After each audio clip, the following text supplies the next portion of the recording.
Amigo, c'est un classique dans les médias. Dès qu'un jeune commence à percer, on veut immédiatement lui coller une étiquette. Trouver la comparaison qui fera mouche et qui te donnera envie de cliquer sur l'article en question. En France, le combo classique, on le connaît tous. Tu joues numéro 10, t'es français, t'es technique, t'es le nouveau Zidane. Simple, efficace, pas besoin de s'embêter à détailler le registre de jeu, le profil. Non, nouveau Zidane, point. Et durant ces 15 dernières années, on a aussi pas mal bouffé de nouveaux Ronaldo. Du coup, je me pose la question, que sont-ils devenus ?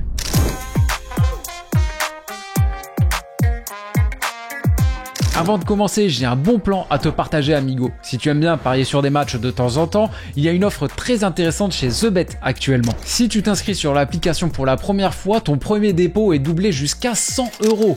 Cadeau. Pour ça, il suffit juste de rentrer mon code promo AMIGO au moment de l'inscription. Je te mets un lien pour télécharger l'application dans la description. En plus, tu verras, l'application TheBet a été complètement refaite l'été dernier. Elle est plus rapide, plus performante, tu as plus de combis boostés, tu as un meilleur cash out également. Les cotes sont super compétitives. Par exemple, sur PSG PSV ou sur le Real Dortmund qui arrive très vite, vous avez les meilleures cotes. Pour les repérer, c'est très simple, hein. Vous avez le logo Top Cote sur l'application. Et évidemment, il n'y a pas que le foot. Si tu es fan de basket, de tennis ou de MMA, tu trouveras toutes les cotes également. Par contre, comme toujours, je précise bien, les paris sportifs sont strictement interdits aux mineurs. Et pour les majeurs, je rappelle bien évidemment que les paris sportifs, c'est juste pour le fun. Ce n'est pas un moyen pour s'enrichir facilement. Ne misez surtout pas de l'argent que vous ne pouvez pas vous permettre de perdre, par exemple. Encore merci à TheBet de soutenir la chaîne en sponsorisant cette vidéo. On y va. Alors je te préviens tout de suite, pour cette sélection, je n'ai pas compté les nouveaux Ronaldo de Wish, les João Félix, Renato Sanchez, André Silva, les mecs qui ont été annoncés comme nouveaux Ronaldo juste parce qu'ils sont portugais, honnêtement, ça ne m'intéresse pas. Avril 2009. Manchester et Liverpool se livrent une bataille acharnée dans le sprint final en Première Ligue. Dans un match compliqué face à Aston Villa, Sir Alex Ferguson décide de lancer un jeune Italien de 17 ans. Et comme dans un rêve, après un doublé de Ronaldo, c'est lui qui marque le but de la victoire sur une superbe frappe en pivot à la 93e minute. Pour les médias, c'est du pain béni. Un attaquant talentueux, très précoce, avec une crête, une belle gueule, une bonne carrure. Ok, il est italien et ne joue pas ailier, mais la comparaison est trop tentante. Ronaldo n'est même pas encore parti que la presse britannique est unanime. Manchester United tient déjà son nouveau Ronaldo, Federico Maqueda, qui en vrai est le deuxième nouveau Ronaldo de Manchester United, puisqu'il y a déjà Nani dans cette équipe qui a hérité de ce surnom. On y reviendra. Bon, franchement, dans le style de jeu, il n'avait absolument rien à voir. Mais il y avait un talent qui laissait présager un grand avenir. Ferguson croyait énormément en lui et le faisait entrer régulièrement en fin de match pour qu'il puisse progresser tranquillement. À United, il est bien, il progresse, sans pression, dans l'ombre de Rooney et Berbatov. Mais à l'hiver 2010, il va faire le mauvais choix. Il est très bien à Manchester, mais à ce moment-là, il n'est obsédé que par une chose, jouer en Serie A. Et quand la Sampdoria, en quête d'une star pour remplacer Cassano, fait une offre de prêt pour Maqueda, Maqueda supplie littéralement Ferguson d'accepter cette offre. Ferguson fait tout pour le décourager, il sait que c'est une mauvaise idée, que ce n'est pas le moment. Mais face à l'insistance de Maqueda, il finit par céder. Et comme Sir Alex le pressentait, ce sera un fiasco. Le timide Maqueda arrive à Gênes avec son étiquette de Wonderkid et n'assume absolument pas la pression qui en découle. Pourtant ça commence pas mal avec un premier but en Coupe d'Italie contre l'Udinese, mais ce sera aussi son dernier but. Il est timide, inexpérimenté et ce n'est pas un gros travailleur. À la fin des 6 mois de prêt, il revient à United, la queue entre les jambes et le moral à zéro. I was dead. I didn't feel confident as before. I didn't think any player was better than me when I left because I was young, I was confident. And when I came back, after all the critics and things, I feel like I was shit player. À son retour, Ferguson ne croit plus vraiment en lui. Maqueda va devoir prouver sa valeur ailleurs. Queen's Park Rangers, 0 but. Stuttgart, 0 but. Doncaster Rovers, 3 buts. Il enchaîne les prêts et les flops.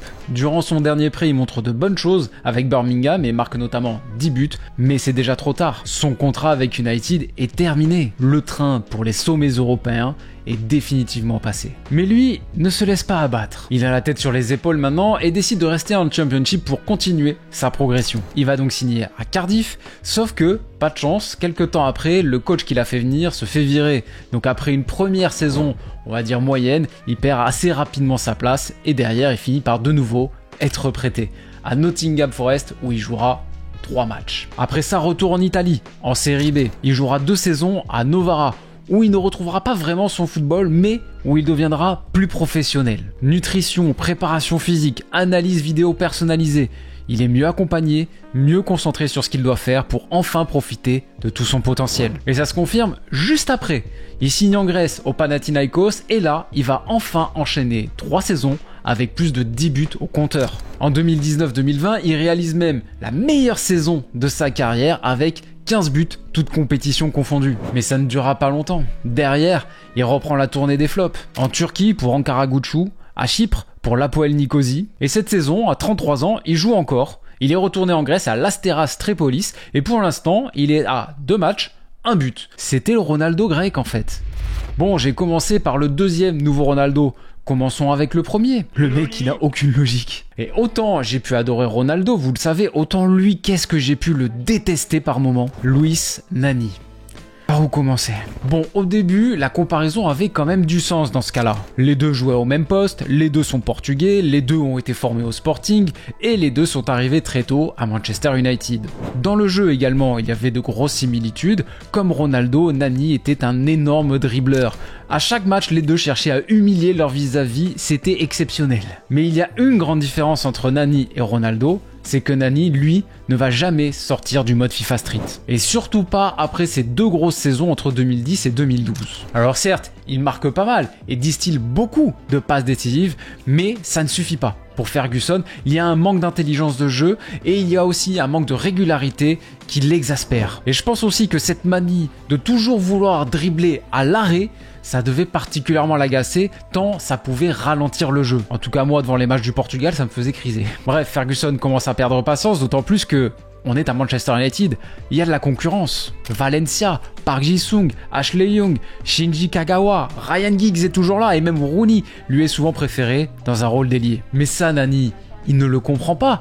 Il est persuadé d'être le meilleur. Il est persuadé de faire tout ce qu'il faut pour être titulaire. Il se sent injustement traité. Et alors quand David Moyes le met sur le banc au bout de 45 minutes de jeu lors de la première journée à son arrivée, alors que quelques semaines auparavant, il le suppliait de rester en lui promettant qu'il serait un titulaire indiscutable, là, Nani pète un câble. Et ça franchement on peut le comprendre qu'il ait envie de partir à ce moment-là. Mais après ça, sa carrière ne sera qu'une longue quête de sa gloire perdue. Un prêt au Sporting pour se relancer, une bonne saison à Fenerbahçe. Alors durant l'Euro 2016, c'est vrai, on a eu droit à du bon Nani. Sérieux, travailleur, collectif, enfin. Ça aurait pu lui servir de tremplin. Mais ses passages ensuite, que ce soit à la Lazio ou à Valence, seront anecdotiques. Après ça, il fera un nouveau retour au Sporting, qu'on va qualifier de sympathique sans être exceptionnel. Bref, il a déjà plus de 30 ans et il n'aura jamais retrouvé son niveau de 2010-2012. Aujourd'hui, il a 37 ans, il joue toujours d'ailleurs. Il est revenu au Portugal chez le promu Estrela Amadora. Mais avant ça, il s'est fait un sacré tour du monde quand même. Orlando City, Venise, Melbourne Victory, Adana Demirspor. Bon, c'est quand même une belle carrière qu'il nous aura fait. Et l'armoire à trophées est quand même assez garnie. Mais voilà, il y avait un talent qui fera qu'on aura toujours un sentiment de gâchis quand on pensera à lui.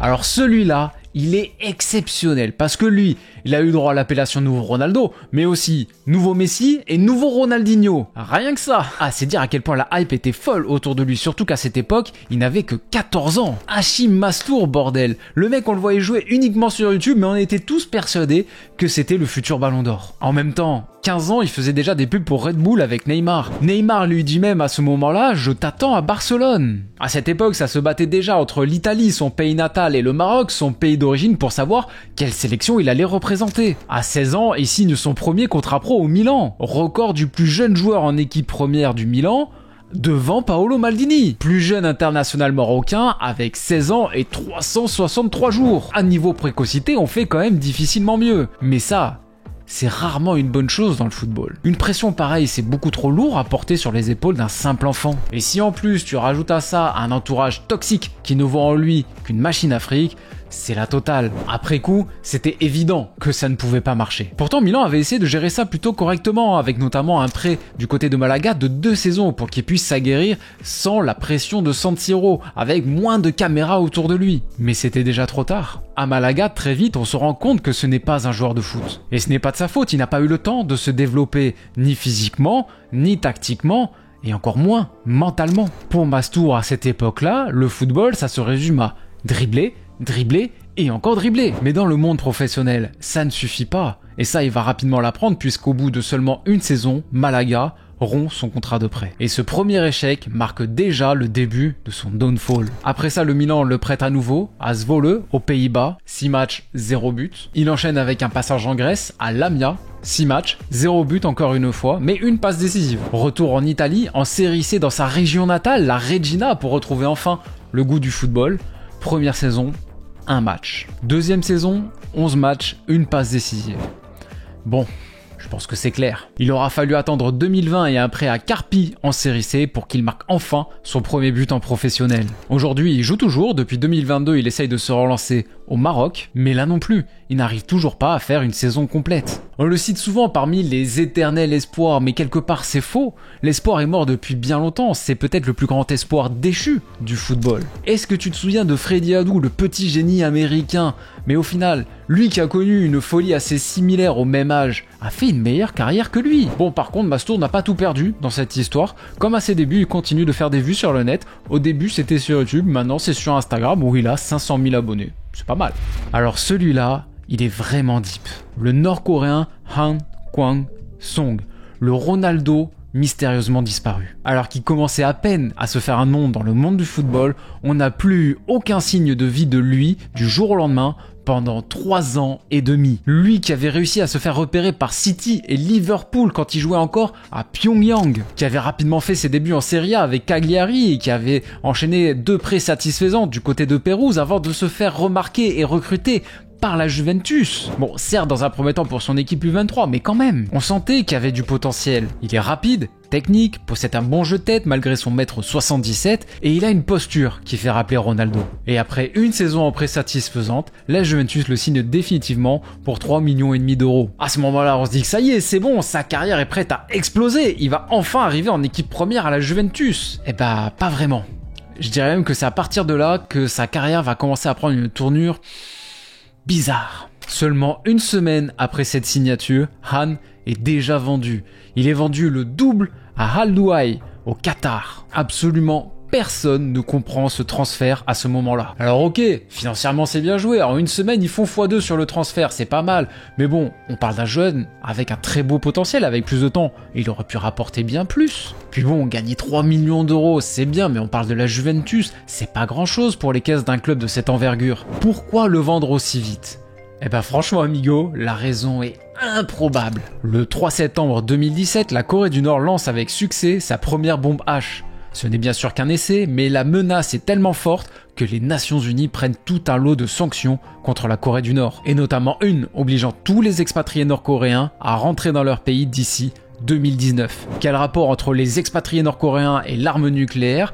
Les Nations Unies craignent en fait que les salaires des expatriés ne servent à financer le programme nucléaire nord-coréen. Et au moment où la Juventus le signe définitivement, le délai est déjà dépassé puisqu'on est en 2020. Donc ma théorie, c'est qu'ils ont tenté le coup en pensant que la sanction serait levée à un moment donné, mais face à l'inflexion des Nations Unies, je pense que la Juve n'a pas voulu prendre le risque de se retrouver à terme avec un joueur hors la loi. Pourtant, Han est de bonne volonté, d'ailleurs quand il arrive à Al Duhail, la première chose qu'il fait, c'est signer une attestation sur l'honneur, comme quoi il ne reversera pas un seul centime de son salaire au régime de Pyongyang. Lui, tout ce qu'il veut, le pauvre, c'est se concentrer sur son football. Première saison à Al Duhail, tout se passe bien, il enchaîne les bonnes prestations, il progresse, et à la fin de la saison, il gagne même un titre de champion. Mais en 2021, la fête est finie. Al Duhail se voit obligé de rompre son contrat pour se plier à la sanction des Nations Unies. Car même avec l'attestation sur l'honneur de Han, il y a toujours des doutes sur le fait qu'une partie de ces 4,3 millions d'euros annuels servent à financer le programme nucléaire de Kim Jong-un. À ce moment-là, Han n'a plus le choix, le football c'est fini, il ne doit faire qu'une seule chose, rentrer au pays. Mais le problème, c'est qu'on est en plein Covid. Et le confinement en Corée du Nord a été l'un des plus sévères du monde. Ce qui fait que Han avait l'obligation de rentrer au pays et en même temps, il en avait l'interdiction totale. C'est certainement la situation la plus ubuesque que je n'ai jamais entendue à propos d'un footballeur. Et c'est donc à partir de là qu'on n'aura plus de nouvelles de lui pendant 3 ans et demi. La théorie la plus probable, mais qui n'a pas été confirmée, serait qu'il ait été confiné dans une ambassade de Corée du Nord en Italie. En août 2022, la Corée du Nord a enfin rouvert ses frontières et donc permis le retour de Han, mais il aura fallu attendre novembre 2023 pour réellement avoir de ses nouvelles, puisqu'on l'a vu prendre part au match entre la Corée du Nord et la Syrie. Bref, Han a 25 ans aujourd'hui, il joue toujours au football à Pyongyang, loin de ses rêves d'Europe et de Ballon d'Or. Par contre, moi, mon rêve, amigo, c'est d'atteindre les 200 000 abonnés cette année. Et je suis sûr que parmi vous, il y en a au moins 10 000 qui ne sont pas encore abonnés à la chaîne. Donc, n'hésitez pas, abonnez-vous et lâchez un petit pouce bleu si vous appréciez cette vidéo. Bon, revenons-en à Manchester United. Parce que s'il y a bien un club qui a été matrixé par Ronaldo, c'est bien celui-là. Et ça se comprend. Ah, ils l'ont cherché, hein, leur nouveau CR7, et ils ont cru le tenir avec Wilfried Zaha. Oui, le Lyonnais, qui à une époque était considéré comme un très grand espoir de première ligue, hein, faut pas l'oublier. Et c'est vrai qu'à cette époque, son profil faisait plutôt penser à celui de Ronaldo. Donc quand il perd sa Crystal Palace, United le repère très vite et n'hésite pas à claquer une bonne quinzaine de millions d'euros pour le recruter dès le mois de janvier. Sauf qu'il n'y jouera quasiment jamais. D'une, parce qu'à son arrivée, il est prêté dans la foulée à Crystal Palace pour ne pas couper sa saison et pour qu'il puisse terminer tranquillement sa progression avec son club. Et de deux, et ça, c'est exceptionnel, à cause d'une rumeur persistante en Angleterre. Comme quoi Wilfried Zaha aurait eu une, voire plusieurs relations intimes avec Lauren Moyes, la fille de David Moyes qui venait d'être intronisé coach de Manchester United. Ah, forcément, c'est pas le meilleur moyen pour tomber dans les bonnes grâces de ton entraîneur, hein. Le joueur jure que c'est faux pourtant, hein. Il l'a même démenti sur Twitter, mais absolument personne ne le croit. Même au club, il ne trouve aucun soutien. Et après seulement 6 mois dans l'effectif et seulement 2 ou 3 pauvres entrées en jeu, il est déjà bazardé en prêt à Cardiff City. Ah là aussi, hein, en termes de rise and fall, on est quand même allé très vite. Et le pire, c'est qu'encore aujourd'hui, on ne sait toujours pas si c'est vrai ou pas. Et si c'était faux? Mais c'est terrible pour le joueur, ça veut dire qu'à partir d'une fausse rumeur, il a perdu son occasion de jouer dans les meilleurs clubs européens. Parce qu'après ça, il fait quoi? 9 saisons à Crystal Palace, dont plusieurs de très haut niveau qui auraient pu lui valoir une deuxième chance. Une pige à Galatasaray, et désormais il joue à Lyon, où ça commence plutôt mal. Mais bon, ça, je pense que tout le monde le sait déjà ici.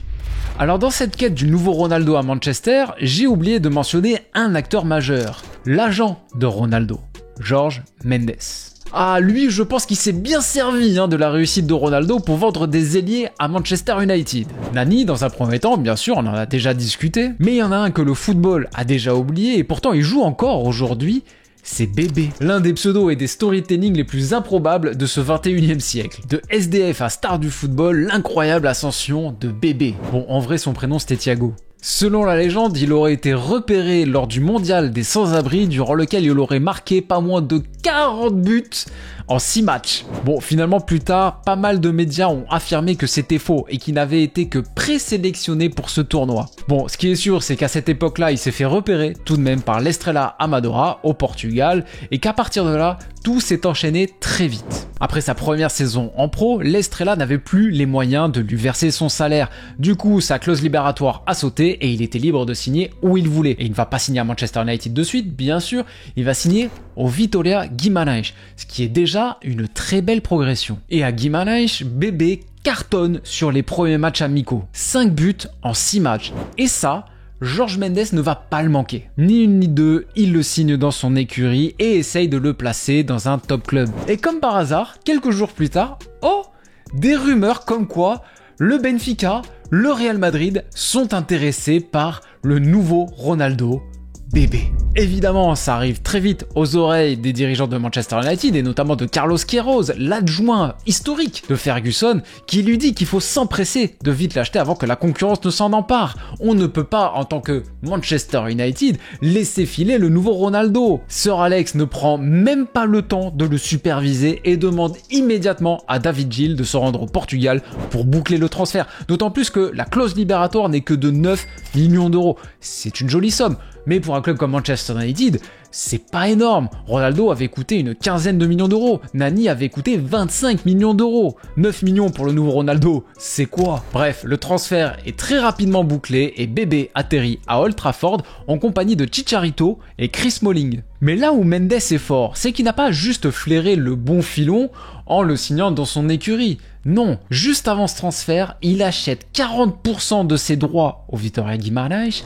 pour 100 000 euros. Avec ce transfert, en même pas 10 jours, il a pris 3,6 millions d'euros, soit 3500% de plus-value. C'est colossal. Bref, revenons-en à notre bébé, qui lui, le pauvre, ne comprend pas trop ce qui lui arrive à ce moment-là. Il est vite dépassé par les événements. Mais il croit quand même en lui. Il sait qu'il a quand même des qualités de vitesse, de physique. Il a une grosse frappe de balle. Il sait qu'il est quand même au-dessus de la moyenne dans pas mal de domaines. Et il sait qu'il peut y arriver. Mais il y a un gros souci qui s'opposera à ça. C'est que lui n'a aucune culture tactique. Il a grandi dans la rue, il n'est pas passé par un centre de formation classique, il a de très grosses lacunes. Alors ça peut passer pour pas mal de clubs, mais pour le top niveau européen, pour devenir le nouveau Ronaldo, c'est trop léger. Et ça va se confirmer tout au long de sa carrière. Il va enchaîner les prêts et les flops quasiment de partout. Même au Benfica, même avec Jorge Jesus, qui est quand même un grand développeur de talent, c'est lui qui a notamment fait exploser des joueurs comme David Luiz, comme Di Maria, comme Fabio Coentrão. Même lui n'a pas réussi à en faire un joueur d'élite. Par contre, attention, il a quand même fait une belle carrière, notamment du côté du Rayo Vallecano, où il est devenu un joueur emblématique de ce club, et ça franchement, vu d'où il est parti, c'est quand même déjà énorme. Et on termine avec le meilleur des nouveaux Ronaldo, le plus gratiné. J'en avais déjà parlé dans une de mes premières vidéos il y a bien longtemps, les vrais s'en souviennent, dites-le dans les commentaires. Mais je suis obligé d'en reparler aujourd'hui. Le grand, l'immense, l'unique, Fabio Paim. Lui n'était pas annoncé comme le nouveau Ronaldo, il était annoncé par Ronaldo lui-même comme meilleur que lui. Faut se rendre compte de la dinguerie quand même. Bon, par contre, depuis, il dit qu'il ne connaît même pas ce mec. Donc, cette fameuse déclaration qu'on a entendue très souvent à propos de Fabio Paim, il faut la prendre avec des pincettes. D'autant plus que quand on y repense, Ronaldo qui affirme comme ça qu'un joueur est meilleur que lui, ça ressemble pas trop au bonhomme. Bref, comme pour Hachim Mastour, ça a commencé très vite pour Fabio Paim. À 14 ans, quand il jouait encore dans les équipes de jeunes du Sporting, encore le Sporting, il était déjà courtisé par le Real Madrid et par Manchester United, évidemment. La France et même d'autres fédérations auraient même tout tenté pour le convaincre de signer en France, dans un club français, pour qu'il puisse à plus long terme être naturalisé et représenter l'équipe de France. Encore une fois, tout ça est à prendre avec des pincettes, il y a beaucoup de mythes autour de ce joueur. Dès ses 16 ans, il signe son premier contrat pro avec le Sporting pour 120 000 € mensuels. C'est énorme pour un club comme le Sporting, pour un club du championnat portugais dont les finances sont quand même assez limitées. On ne parle pas d'un top club de première ligue, ça reste même un petit peu en dessous d'un top club français en termes de budget à un top club portugais. Donc vraiment, c'est énorme pour quelqu'un qui n'a absolument rien prouvé au niveau professionnel à ce moment-là. Faut vraiment se rendre compte. Et bien ça, c'était le début de la fin. Bah forcément, le gamin n'a jamais rien prouvé dans le football, mais il a déjà tout. Il est déjà riche, c'est un immense passionné de voitures, il peut déjà acheter toutes les voitures de ses rêves, il est arrivé. En plus de ça, il est très doué, balle au pied, il y a des vidéos de lui à l'époque, et c'est vrai que c'est assez impressionnant. Lui se décrivait plutôt comme un mini Ronaldinho. Il est jeune, il est présomptueux, il est persuadé que le football c'est facile, tout s'offre à lui de toute façon. Mais à partir de là, sur le terrain, ça ne va pas être flamboyant. Le Sporting le prête plusieurs fois dans des petits clubs portugais, mais il ne montre pas grand chose à ce niveau-là. Et en 2008, il est prêté à Chelsea. Le move improbable. Sûrement encore une combine de Jorge Mendes, n'en pas douter. Mais là, ça sera le dernier clou sur la tombe de sa carrière. Là-bas, il ne joue absolument pas, il est rapidement relégué en réserve, personne ne le calcule, il se retrouve dans un nouveau pays avec une langue qu'il ne parle pas, seul avec son gros salaire. Évidemment qu'il va vriller. Toujours plus de grosses bagnoles, toujours plus de soirées, et puis maintenant il est majeur, donc toujours plus d'alcool, il se met à boire, et pas qu'un peu, lui-même le reconnaît. Toujours plus de sexe tarifé. Il est complètement livré à lui-même. Le football, c'est loin, mais c'est déjà très loin pour lui. À la fin de son prêt, évidemment, Chelsea ne lève pas l'option d'achat. Retour au Sporting qui ne croit évidemment plus en lui.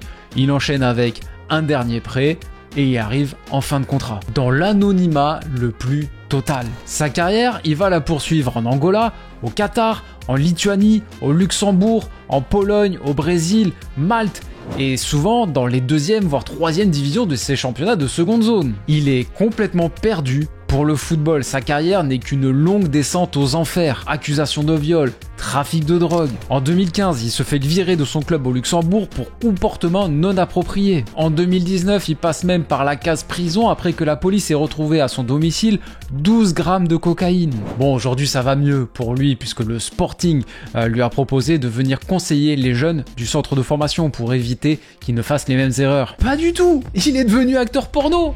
Bon, des nouveaux Ronaldo, il y en a eu un paquet ces 15 dernières années, ça c'était juste ma liste de mes cas préférés, donc n'hésite pas à la compléter dans dans les commentaires. Évidemment, je ne me suis pas attardé sur les cas les plus évidents, type Mbappé, Depay, Garnacho, Rashford, Gareth Bale. Je pense que ceux-là, on les connaît très bien, ils sont encore très actuels pour mériter qu'on s'y attarde. Bref, j'espère que le concept t'a plu, amigo. On peut faire un truc. Si j'ai 1000 messages en commentaire avec écrit Messi, je vous fais le triste destin des nouveaux Messi le mois prochain. Moi, je te dis à la prochaine.